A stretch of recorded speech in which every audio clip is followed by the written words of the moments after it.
12 operation, 34 chemo they did, and now I'm taking 42 immunos already. I passed that.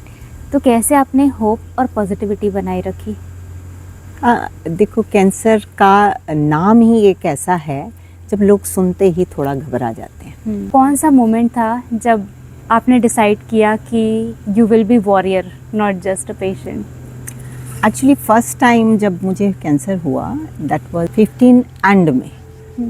Imagine fighting cancer not once, not twice, but 3 times and still choosing to smile. ठीक, कई चीज़ों की knowledge थी जिनसे मैं doctor से discuss भी कर लेती थी, बट कभी कभी मुझे ऐसा फील होता था, मैं डॉक्टर से भी बात करती थी कि जिनको अवेयरनेस नहीं है, how they will handle this disease.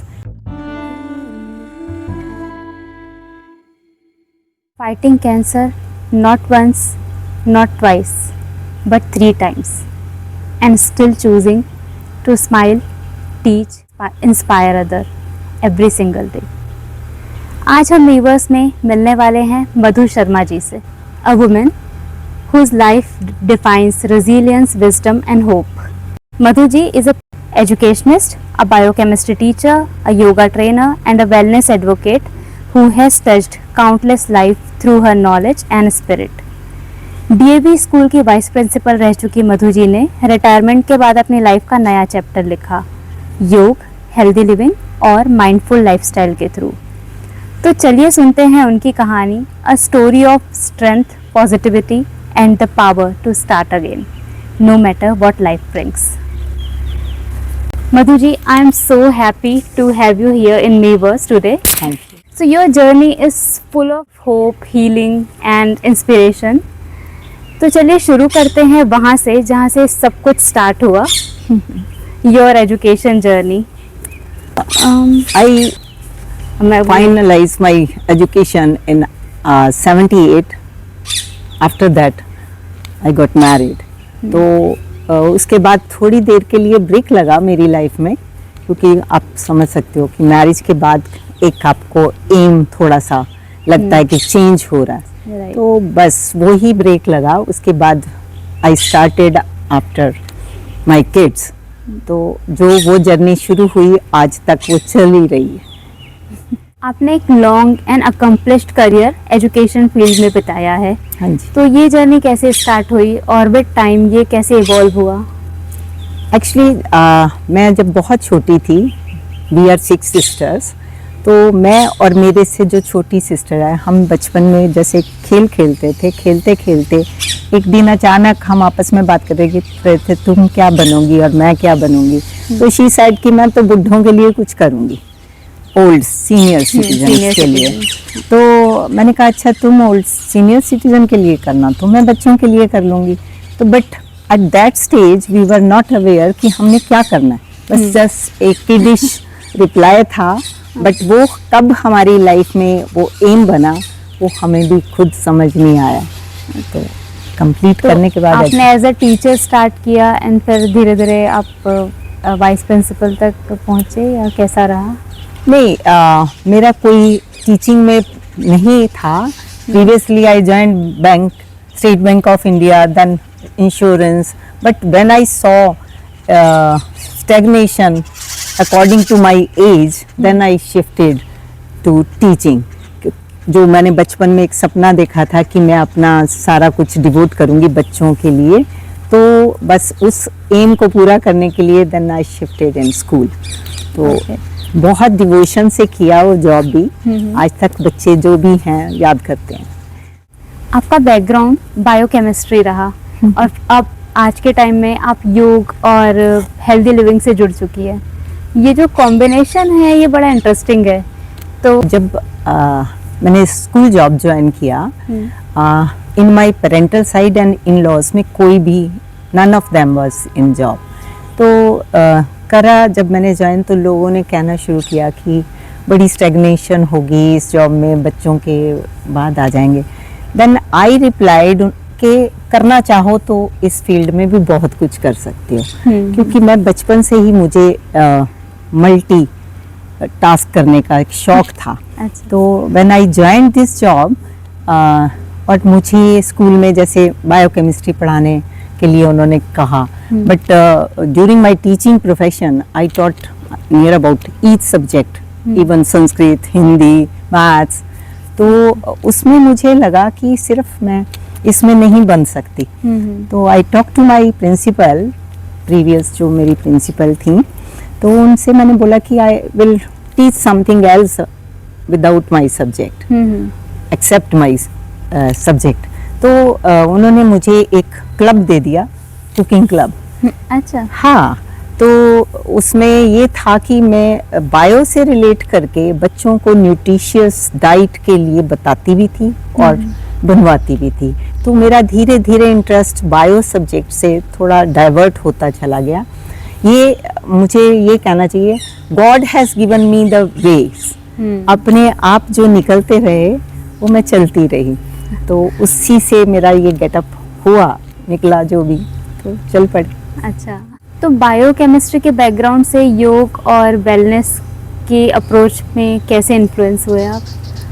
Actually मैं पहले तो डाइट कॉन्शियस थी, सबको डाइट के बारे में बताती रहती थी। इवन जितने साल भी मैं नियर अबाउट 30-35 ईयर्स एक ही स्कूल में रही, तो आई यूज टू ब्रिंग ये सोयाबीन चाट, क्योंकि प्रोटीन न्यूट्रिशियस होती है। Right. तो मैं बच्चों को भी वही ज़्यादा करती थी और सारे अपने स्टाफ में भी वही ला के बना के उनको खिलाती Healthy थी। recipes. तो उसमें सब बड़ा अप्रिशिएट करते थे कि एक तो मैम सुबह सुबह बना लाते हो, हम तो खा नहीं पाते।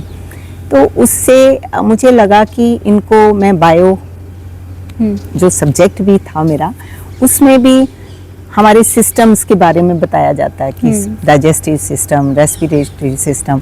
तो उसमें आते आते मुझे ऐसे लगा कि कुछ डाइजेशन के बारे में ज़्यादा करें, ताकि बच्चे और कल के जो हम कहते हैं टीचर्स आर नेशन बिल्डर, तो बच्चों की हेल्थ भी ठीक रहे और बाकी जो टीचर्स हैं वो रोज़ बीमार हैं तो कुछ किसी को ऐसा खिलाया जाए। तो उसमें आते आते बहुत सी न्यू रेसिपी इन्वेंट करी, अपने आप भी, बाहर देख देख के भी, तो उसमें इंटरेस्ट क्रिएट होता गया। बाकी डिजीज़ में मुझे नहीं पता था। आई गॉट माई रिटायरमेंट इन 2015। तब तक थोड़ा बहुत मेरी हेल्थ में प्रॉब्लम आनी शुरू हुई थी। उससे पहले मेरा अपेंडिक्स का ऑपरेशन हुआ था, जिससे डॉक्टर शायद sometime you get very good doctor और समटाइम कुछ रह जाता है, तो वो डॉक्टर बायोप्सी रिपोर्ट नहीं दे पाए। आज मैं इस माध्यम से सबको ये कहना चाहती हूँ, जब भी कोई डिजीज़ हो तो बायोप्सी रिपोर्ट जरूर लें। तो उसकी वजह से वो they left the piece inside and that became cancer later on. तो उससे पहले मुझे ये था 2013 में, मुझे जब ये था कि 2 साल के बाद रिटायर हो जाना है, तो मेरे मन में ये आया कि क्यों ना एक्सरसाइज और ये करी जाए, ताकि मैं अपने आप को प्रॉपर उसमें रखूं। और I did gym, I did aerobic, I did salsa, zumba, and later on I came to know कि yoga is the best. Then I turn into yoga. Okay, आपने कैंसर को 3 बार हराया है। ये एक एक्स्ट्राऑर्डिनरी स्टोरी है किसी के भी लिए। आपकी पॉजिटिविटी और मोटिवेशन एक इंस्पिरेशन है सभी के लिए। तो क्या आप बता सकती हैं वो कौन सा मोमेंट था जब आपने डिसाइड किया कि you will be warrior, not just a patient?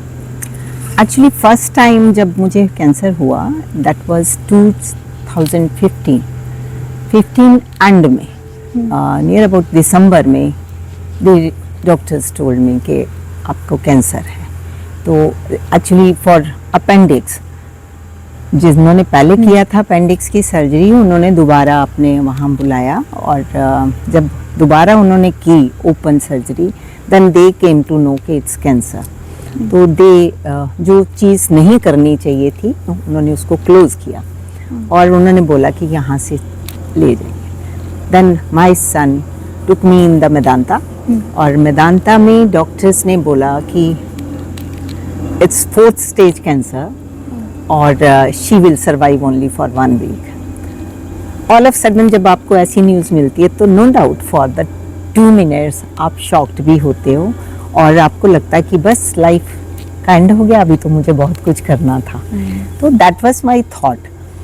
और रात को मेरा बेटा जब आके उसने कहा कि मम्मा डॉक्टर इज सेइंग कि कीमोथेरेपी के बिना तो कुछ भी नहीं होगा, और chemotherapy mamma is so weak कि मेरा वेट जब मुझे कैंसर हुआ था फ्रॉम 70 टू 93 पे पहुंचा, और जब कैंसर का ट्रीटमेंट किया, ऑपरेशन किए मेरे नियर अबाउट 12 ऑपरेशन तो रिमूव करने के जो भी हुए, तो उसके बाद my weight was only 47। Oh my God. That reduced up to that extent. तो मेरा बेटे को भी लगा कि अब मम्मा कहाँ सरवाइव कर पाएंगे और कहाँ कीमोथेरेपी।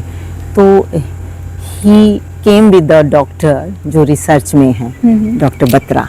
तो उन्होंने कहा कि आंटी आप नहीं करवा पाओगे कि cancer is too chemo is too hard. तो first I took in that way कि बस ख़त्म हो गया अब।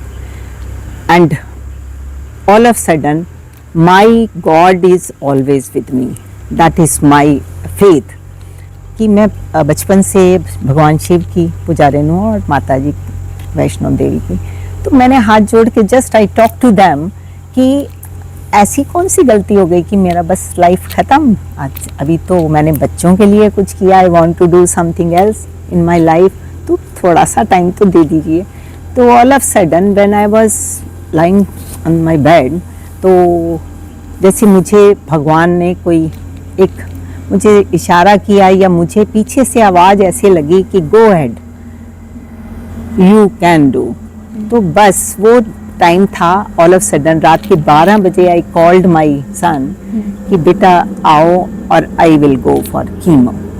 अच्छा। तो उसको भी लगा कि मम्मा क्या हुआ, तो मैंने कहा नहीं मैं करूँगी और आई विल ट्राई, मरना तो वैसे भी है तो क्यों ना एक चांस लेके देखा जाए। तो I decided on that day. और in actual sense while I was on stretcher, तो जैसे मुझे एक बहुत छोटा सा बिंदु दिखाई दिया, I was not in my conscious. तो उसमें मुझे ऐसे लगा जैसे some God power is there. तो मैं व्हेन आई वेक अप, तो मेरे एक कज़न हैं वो बैठे हुए थे सामने, and I gave good smile to him. तो ही सेड कि अरे इतना है तो आप ऐसे कैसे वो स्माइल दे सकती हूँ। मैंने कहा नहीं कोई बात नहीं, जब मरना है तब भी हंस के मरेंगे। तो अब तो वो आ गई। उस दिन से आई डिसाइडेड कि ज़िंदगी रो के भी निकलती है, हंस के भी निकलती है, तो क्यों ना हंस के ही जिया जाए और हंस के दूसरों को भी एक पॉजिटिविटी का लेसन दिया जाए कि होगा जो भी होगा देखा जाएगा। So I took it in a positive way. That's पर कैंसर से लड़ना फिजिकली मेंटली काफ़ी टफ रहा होगा, तो कैसे आपने होप और पॉजिटिविटी बनाए रखी? देखो कैंसर का नाम ही एक ऐसा है जब लोग सुनते ही थोड़ा घबरा जाते हैं। और नो डाउट फर्स्ट टाइम तो मुझे भी एक शॉक सा लगा कि व्हाट इज़ द रीज़न, कि मैं तो बड़ा अच्छा डाइट खुद भी लेती हूँ, दूसरों को भी एडवाइस करती हूँ, और मैंने तो सारी उम्र काम ही ये किया, तो ऐसा कौन सा वो हो गया। बट लेटर ऑन जैसा मेरा सब्जेक्ट भी था, when I talk to my doctor, they said acid level जब बढ़ जाता है तो some time you stuck with some disease. तो जो हमने पढ़ाया हुआ था बायो का, उसमें थोड़ा सा उस वहाँ अप्लाई किया गया। तो मुझे ये था मेरी टीचिंग के दौरान, when I was teaching chemistry, तो न्यूट्रलाइज रिएक्शन होती है। राइट। तो केमिस्ट्री में जब हम एसिडिटी बढ़ती है या एसिड रिएक्शन बढ़ता है तो वी यूज टू बेस, हाँ, तो बेस मिला के हम उसमें अल्कलाइन कर देते हैं उसको। या जैसे कभी एसिडिटी पेट में बढ़ जाती है तो हम कोल्ड मिल्क ले लेते हैं। तो मुझे लगा अगर एसिडिटी से ये हुआ है तो there must be some solution also. कहते हैं ना जिंदगी में जितनी मुसीबतें आ जाएं तो अगर आप उनको देख के घबराओ नहीं तो सॉल्यूशन साथ साथ में निकलते आता है। तो जैसे हम कहते हैं बर्ड्स के पंख होते हैं, उड़ना सब इजीली कर लेते हैं, पर ऊंची उड़ान के लिए हौसलों का होना बहुत ज़रूरी है। तो वो एक मेरे अंदर वो जागृत हुआ कि I will take a chance. अभी की लोगों के मुंह से मैंने बहुत सुना कि कैंसर इज़ टू टफ और सर्वाइविंग इज़ टू टफ, और जो कीमो है that is very bad, having bad effect. तो सब कहते थे कि बहुत मुश्किल है जीना, बट नो डाउट मुझे भी नहीं पता था शुरू में कि कीमो किस वे से देंगे या कैसा है, और 99% people are not aware of it कि कैसी कीमो होती है। तो it's basically a big bag of acid type of medicine. तो they insert that bag in you, that is liquid. तो लोगों को मेरे हिसाब से अवेयरनेस कम है, और उस चीज़ को ही सबको अवेयर करना चाहिए उस बारे में। तो मेरे near about 12 operation, 34 chemo they did, and now I'm taking 42 immunos already. I passed that. तो that's, तो लगता है कि एक होने के बाद मेरे में बहुत ज़्यादा चेंजेस आए कि यार इट्स नथिंग, हो जाएगा जो भी। बट आफ्टर इफेक्ट कीमोज के no doubt they are bad, but अगर आप 1-2 में सरवाइव कर जाते हो या आप हैंडल कर लेते हो, तो you can proceed further easily with your great spirit. So now you know how to handle the bad effect of chemo. नहीं, मैं तो उसमें ये भी कहूँगी कि बाकियों को भी अवेयरनेस होनी चाहिए, और इसीलिए मैंने 1-2 हॉस्पिटल्स में भी जाके इस बारे में बहुत कुछ बताया। अच्छा, that's great. क्या आपके साइंस और योग के बैकग्राउंड ने आपके ट्रीटमेंट और रिकवरी की जर्नी में हेल्प किया समझने में? डेफिनेटली। बायो सब्जेक्ट था, उसी बायो से मैंने डाइट ली, केमिस्ट्री से I took that reaction which I explained already, और योगा का मेरा ये रहा क्योंकि according to doctor some time I listen that के थोड़ी बहुत एक्सरसाइज करो, बट थोड़ी बहुत का मेरे हिसाब से मुझे लगा थोड़ी से वॉक करने से कुछ नहीं होता। तो आपको अपनी सारी बॉडी की मूवमेंट्स रखनी पड़ती हैं, so that you can handle all the organ nicely. Organ जो है वो मेरा बायो सब्जेक्ट था, या जो भी सिस्टम्स थे उनको प्रोटेक्ट करना या उसको उस हालत में रखना, वो सब्जेक्ट से रिलेटेड था। इसलिए मुझे कई चीज़ों की नॉलेज थी जिनसे मैं डॉक्टर से डिस्कस भी कर लेती थी, बट कभी कभी मुझे ऐसा फील होता था, मैं डॉक्टर से भी बात करती थी कि जिनको अवेयरनेस नहीं है how they will handle this disease, तो यू शुड एक्सप्लेन टू, क्योंकि वो तो बेचारे ये सोच के आ जाते हैं कि कैंसर है, और आगे उनको गांठ है, समझ नहीं आता कि आगे क्या होगा। तो I want to explain these thing in front of them, तो that is my aim now. तो मैं कहीं भी मुझे इनवाइट करते हैं या कहीं भी, I want to explain these thing to them. हाँ। तो आपकी अब तक की लाइफ जर्नी, यानी कि teacher, then survivor, yoga trainer, इन सब में आपका माइंडसेट क्या रहा सब चीज़ों को हैंडल करने का, या दैट वन हैबिट जो आपने फॉलो की इन ऑल द फील्ड? सबसे बड़ी अगर मैं सबसे कहूँ तो दैट इज पॉजिटिविटी। और कहते हैं ना, एक मुस्कान चेहरे पे रखो तो आप 108 मसल्स की एक्सरसाइज करते हो। तो smiling must be there when you are handling something. तो नंबर 2 पे पॉजिटिविटी, अगर आप में स्ट्रॉन्ग पॉजिटिविटी है या विलनेस है तो you can handle in any way. अभी मैं रिसेंटली, जैसे मैंने अपने योगा सेशन करवाती हूँ, तो योगा के दौरान ही कुछ some of the society seniors, they are passing through some disease, तो जैसे मैं उनको देखती हूँ कि अपना दिल एकदम छोड़ देते हैं, तो या कह देते हैं कि अब तो ये हो गया। बट हर एक से यही मेरी गुजारिश है कि कभी भी आप हिम्मत मत हारिए, दिल मत छोड़िए। कहते हैं ना, कभी कभी भगवान हमें सुख देते हैं तब तो हम थैंकफुल नहीं होते, पर जब दुख देते हैं तो हम भगवान को भी कोसते हैं, हाँ। तो कि भगवान ने हमें क्यों दिया, या हमसे ही ऐसा क्या था। पर अगर आप सुखों को पॉजिटिविटी से लेते हो, हर सुख भगवान जो हमें खुशियाँ देता है, तो नेगेटिविटी को भी या गलत जो भी होता है हमारे हिसाब से गलत है, भगवान के हिसाब से क्या वो भी ठीक होगा। तो आप सुखों से प्यार करते हैं तो दुखों से भी प्यार करिए, उस स्माइल पे, क्योंकि कभी कभी हम जिंदगी के उस मुकाम पे खड़े हो जाते हैं, तब ये नहीं समझ लगता कि जिंदगी हमारे मजे ले रही है या हम जिंदगी के मजे ले रहे हैं। तो उस टाइम सबको यही डिसाइड करना चाहिए कि every step you should take in a positive वे।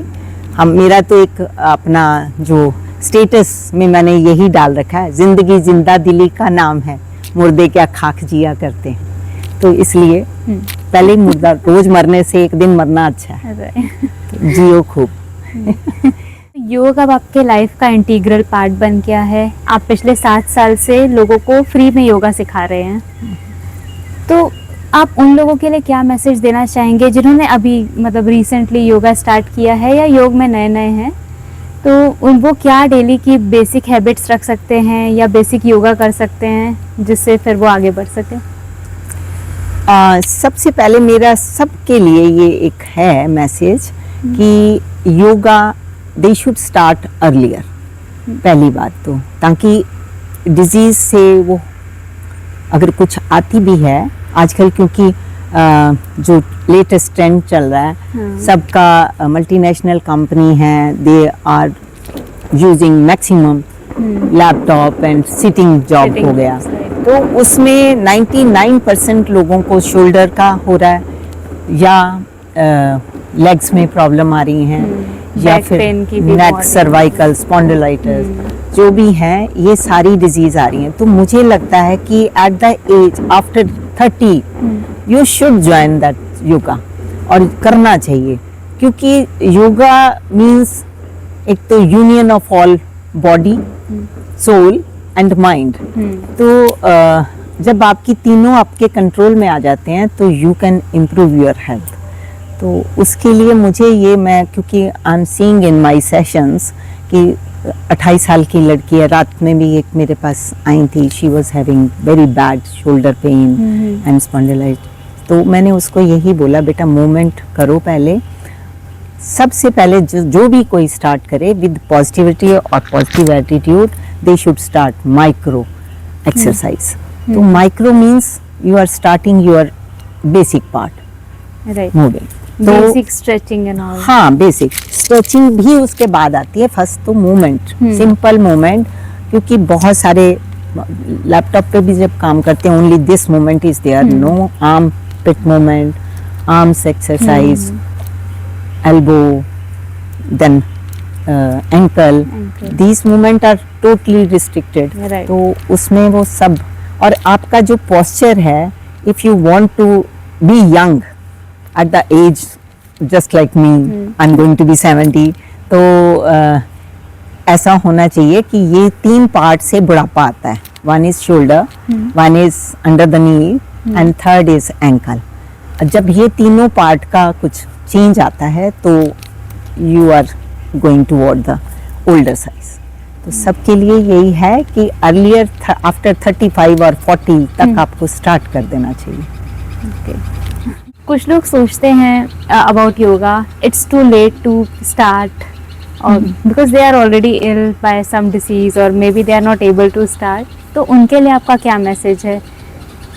बहुत अच्छा क्वेश्चन है, और मैं कहूँगी किसी काम के लिए भी कोई एज नहीं, हर एज में you can learn, age is only number. तो आप कभी भी शुरू कर सकते हैं। अगर डिजीज़ आ भी गई है तो यू कैन रिड्यूस और मेंटेन इट, कि उस लेवल से आगे ना बढ़े। तो इसलिए एज का इसमें कुछ भी नहीं आता। मेरे पास I am having few of the members in yoga, तो 84 की भी हैं और 28 की भी हैं।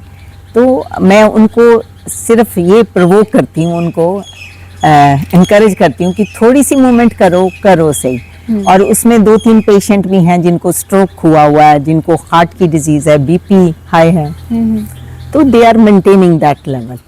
तो मेरे पास एक अभी थोड़े दिन पहले ही आई हैं, उनकी 2 हार्ट सर्जरी भी हो चुकी हैं, ओह तो नाउ 3rd की तरफ प्रोसीड कर रही हैं। बट दिल कभी कभी छोड़ते भी हैं, तो उनको इनकरेज करना मेरा सबसे पहला काम होता है। कोई बात नहीं, जो होना है वो तो होना है, जितनी सांसें हम लेंगे अच्छी लेनी है, तो बस उसके बाद फिर शुरू कर देते हैं। और सबसे मैं यही कहूँगी, उसी पॉजिटिविटी के साथ शुरू करिए, कोई नहीं, सब ठीक होगा। और बहुत से मेरे योगा सेशन में ऐसे हैं जिनका वेट रिड्यूस कराया, जिनका सर्वाइकल ठीक हुआ, जिनका आर्म्स का पेन ठीक हुई, लेग्स का ठीक हुआ, तो they are towards slimming side. तो बहुत है, बट ये मिथ मत पालिए योगा के लिए कि आज शुरू किया within 1 week there will be miracle. तो it's long, little bit long process, but it's stable. तो अगर कोई पर्सन किसी बीमारी से रिकवर कर रहा है और वो अपनी स्ट्रेंथ वापस बनाना चाहते हैं, मेंटली फिजिकली दोनों, तो क्या आप उनके लिए कोई ऐसे स्टार्टर प्लान बता सकते हैं, या कोई स्टेप्स कि आप ये बेसिक इतने योगा भी अगर स्टार्ट करेंगे तो स्ट्रेंथ आ जाएगी? ये एक्चुअली इसमें ये होता है कि इट्स अकॉर्डिंग टू पेशेंट, किस चीज़ का है, तो योगा भी उसी हिसाब से चलता है। कुछ पेशेंट जैसे उनकी मूवमेंट रिस्ट्रिक्टेड हो जाती है, बेड पे ही होते हैं, तो बेड में they can do all the mudras और ब्रीदिंग, इनहेलिंग, एक्सेलिंग की exercise, there are 6-8 exercise, they should do that. जैसे एक सिंपल सा एग्जांपल है, कोरोना में सबका ऑक्सीजन लेवल कम हुआ, तो उसको you can increase your self. अगर आप इनहेल एक्सेल की एक्सरसाइज या ये कपालभाति करते हैं, या हमिंग साउंड, भ्रामरी, तो ये 3-4 हैं ऐसी जिनमें, या slow inhaling excelling long run में करें, लॉन्ग वे में बट स्लो, तो दिन में 30 टाइम कर लें अगर वो, तो they can recover in a better way. और सबसे बड़ी बात ये है कि जो हम ब्रेथ होल्ड करते हैं, और आज इसके माध्यम से एक मैं बहुत बड़ी बात योगा के उसमें कहना चाहती हूँ कि 99% of the people are breathing in a wrong way. तो जो मैंने बहुत बड़ा स्टेप ऑब्जर्व किया है मैंने, वो है जब हम इनहेल करते हैं, तो मैं सबसे क्वेश्चन यही पूछती हूँ कि वेयर योर स्टमक गो। तो अभी रिसेंटली डिकैथलॉन में जो मैंने करा, उसमें सबसे मैंने जितने भी इंस्ट्रक्टर भी आए हुए थे, तो आई आस्क्ड दैट क्वेश्चन कि जब आप इनहेल करते हो तो आपकी स्टमक कहाँ जाती है, आप बताएंगे? हाँ, बाहर जाती है जब इनहेल बाहर करते हैं। Because I also learned from a yoga, because when last year I took a yoga training, that time I realized I was doing a very basic thing in a wrong way. बहुत अच्छी simple सी example दे सकते हैं हम हर एक को, चाहे वो बच्चों को देनी पड़ी हो चाहे वैसे देना। तो जब when I was teaching, तो मैं एक मॉडल बनवाती थी इससे, जो गन्ने का वो होता है एक पाइप सी, तो उससे 2 बैलून बांध के उनसे करवाते थे, इनहेल करो एक्सेल करो। तो जब हम इनहेल करते हैं तो your stomach should be out, और एक्सेल करते हैं तो अंदर जानी चाहिए। तो ये 99% लोग गलत करते हैं। जितने भी पेशेंट हैं उनसे मेरी यही रिक्वेस्ट होगी कि इनहेलिंग एक्सेलिंग प्रॉपर वे में करें, ताकि ऑक्सीजन लेवल, जब तक हमारे बॉडी में ऑक्सीजन लेवल, नंबर 2 पे वाटर की कैपेबिलिटी पूरी नहीं होगा, इनटेक पूरा नहीं होगा, तो हम किसी भी डिजीज से फाइट नहीं कर सकते। और तीसरे नंबर पे डाइट है। जब हम डाइट अपने आप से हमें पता हो कि प्रोटीन इतना खाना है, कार्बोहाइड्रेट्स इतने खाने हैं, या इतना एनर्जी लेवल हमारा बढ़ना चाहिए, तो हम we can easily fight with that. तो that is my subject, favourite subject, bio, who solved all the problem. हाँ, तो मुझे आज की डेट में यही लगता है कि बच्चों को जो मैंने शिक्षा दी वो मेरे कहीं, उनके तो काम आई, मेरे भी बहुत काम आई। हाँ। आप बहुत सारी हेल्दी रेसिपीज भी शेयर करती हैं, एंड फूड के थ्रू हैप्पीनेस एंड वेलनेस का मैसेज देती है। तो ये जो साइंस का एक्सपीरियंस है, आपका योगा ट्रेनिंग का एक्सपीरियंस है, एंड नाउ कुकिंग स्किल, ये तीनों को आपने कैसे कंबाइन किया? ये कहते हैं इसमें इंटरेस्ट होना बहुत ज़रूरी है। पहली बात तो इंटरेस्ट प्लस अपना कैपेबिलिटी टू मेक और सबको प्रेजेंट करना है। तो वो सब चीज़ें एक शुरू से कहते हैं ना, ब्रॉटअप में बहुत बड़ा हाथ होता है ब्रॉटअप का। तो मेरा जो ब्रॉटअप था, my mother was so patient, तो और my father gave me that spirit of talking and speaking। तो बस उनके उसी ज्ञान से या वो जो बताते रहते थे या फिर अपने सब्जेक्ट के थ्रू या अपनी लाइफ के एक्सपीरियंस से मैंने ये सीखा कि कुछ ना कुछ डिफरेंट होना चाहिए और डेली उसमें कुछ ऐड ऑन हो। तो या फिर हम जो अपने सब्जेक्ट से लेते थे, प्रोटीन, कार्बोहाइड्रेट्स, विटामिन्स, मिनरल्स, तो उस हिसाब से मैं हर एक चीज़ को, मेरा एक नेचर है कि कोई नई चीज़ दिखती है तो उसको मैं बनाने की कोशिश करती हूँ कि चाहे किसी भी तरीके से बन जाए। तो जब जिस वे में अच्छी बन जाती है तो मुझे लगता है कि चलो ये तो हो सकता है, इससे एनर्जी ली जा सकती है।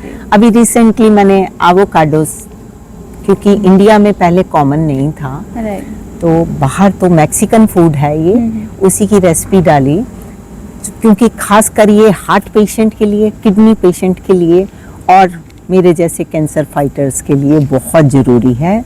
इट्स मैक्सिमम हैविंग प्रोटीन, और प्लस इसमें जो भी हम डाल दें, इसमें एक मैक्सिको डिश है, गुआकामोली कहते हैं, जिसमें इसमें स्पाइसी बनाने के लिए उसमें डाल देते हैं।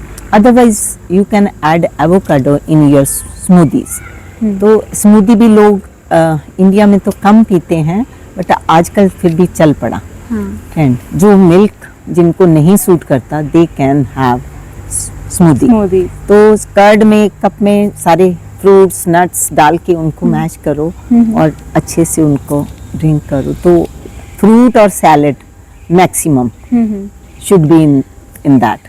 तो मैं जैसे कुकम्बर, स्पिनेच प्लस ये हम चिली और चुकंदर कहते हैं, बीटरूट, तो इन सब को डाल के उससे सारे fruit what ever you like for the daily change, कभी बनाना, गुआवा, कभी ये कहते हैं क्या, ड्रैगन फ्रूट डाल लिया, कभी कीवी डाल लिए, तो you can make in a different way smoothie जो है। कभी ग्रीन बनाई, सारे ग्रीन फ्रूट डाल लिए, कभी रेड बनाई, सारे red vegetables and red fruit डाल दिए, तो कलर डिफरेंट भी हो जाता है। एक आपको अपीयरेंस अच्छी लगती है और आप उसको इजीली डाइजेस्ट कर लेते हैं और अच्छा लगता है।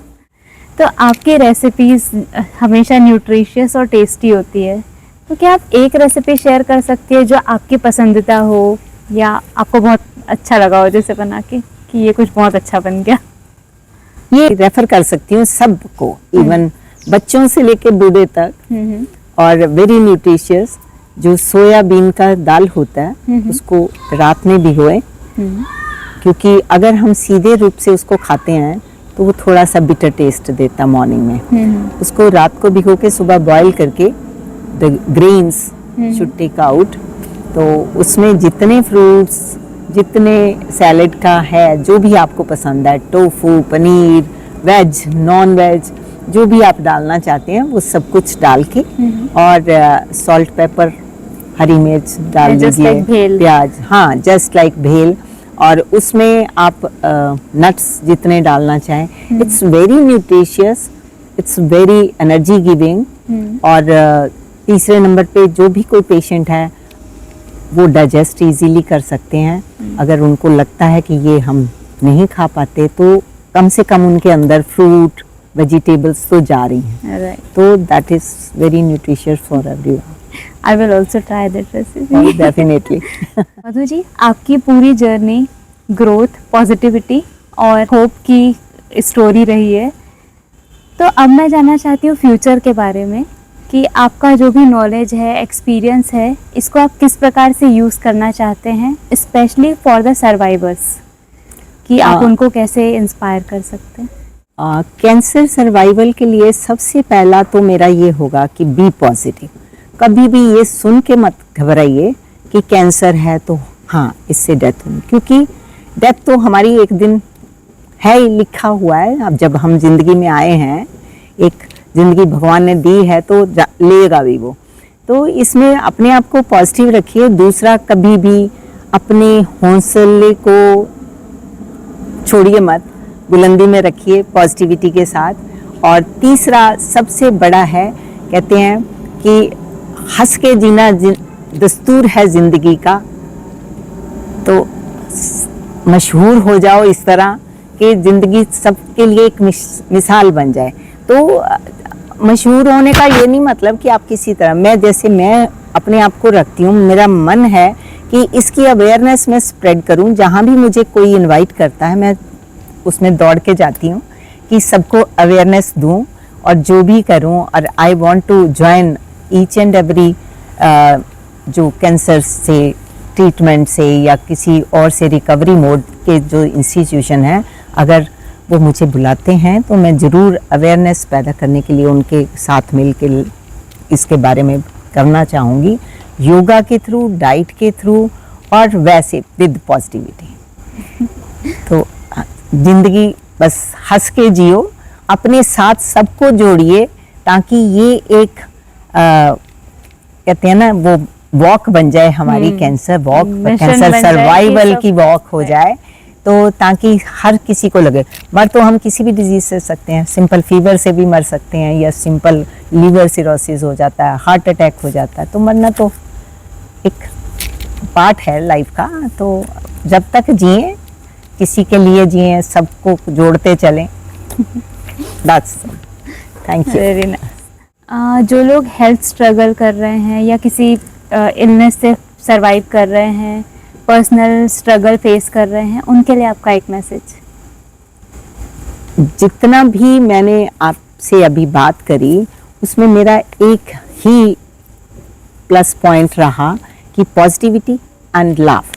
मैं योगा में भी जितने भी बीमार हैं, चाहे नहीं बीमार, तो मैं 15 मिनट का लाफिंग थेरेपी कराती हूँ। अच्छा। हाँ, तो वो जो लाफिंग सेशन है उसमें इतना सबको खुल के हंसने का, अपने मसल्स को की मूवमेंट का रहता है, प्लस उनको एक पॉजिटिव वाइब्स आती हैं। कि जब आदमी बीमार होता है ना, आधे लोग उससे मिलने जाते हैं, आधी तो ये बात करते हैं अब बचेगा कि नहीं बचेगा, अब ये होगा कि नहीं। हमेशा जो भी जाए उनको उनसे पॉजिटिव बात करनी चाहिए, प्लस उनको ऐसे बातें सुनानी चाहिए जिससे उनके फेस पे, चेहरे पे स्माइल आए। तो smiling is the best cure of every disease. Right, very true. Now the last question, ये हमारे मीवर्स एपिसोड का एक्चुअली थीम है कि हम उन लोगों को इनवाइट करते हैं जिनका कुछ ड्रीम होता है या वो लोगों को इंस्पायर कर रहे हैं। तो just last question, what is your dream and how are you nurturing it today? Actual sense में अगर आप मुझसे पूछें तो जो मैंने लाइफ के लिए सोचा था वो तो सब करा मैंने अभी तक। ये कैंसर का मुझे ऐसा नहीं पता था कि मुझे कैंसर होगा तब मैं करूँगी। इससे पहले ही मेरा ये एम था कि when I got my retirement, तो लोग पैसे दान देते हैं, कपड़े दान देते हैं, आई विल डोनेट हेल्थ। तो that is my aim in these days. तो आई एम फुलफिलिंग दैट। कहीं भी कुछ भी हो मेरे लायक, तो मैं हर एक के पास जाने को और कन्वर्सेशन में पार्टिसिपेट करना चाहूँगी या उनको योगा कराना चाहूँगी। तो दैट इज़ माय एम, ताकि मैं health this is really something very new कि आप हेल्थ कैसे अच्छा रखिए उसका दान कर रहे हैं। वो बहुत नई चीज़ मैंने पहली बार सुनी है। That's very nice. I have a very small gift for you. It's a handmade art piece by we. Thank you. So nice of you. A great thanks to you for giving me such a token of love. Thank you for joining in our session, and Thank thanks you. for inspiring lot of people. Who all the listeners will definitely get some inspiration from you, and this video will reach out to all the survivor of cancer, and they will get the inspiration from your story, your hope, courage, and it will definitely give them motivation to live life. Hopefully. मैं भी वही चाहूँगी कि सबको एक positivity मिले। Thank you.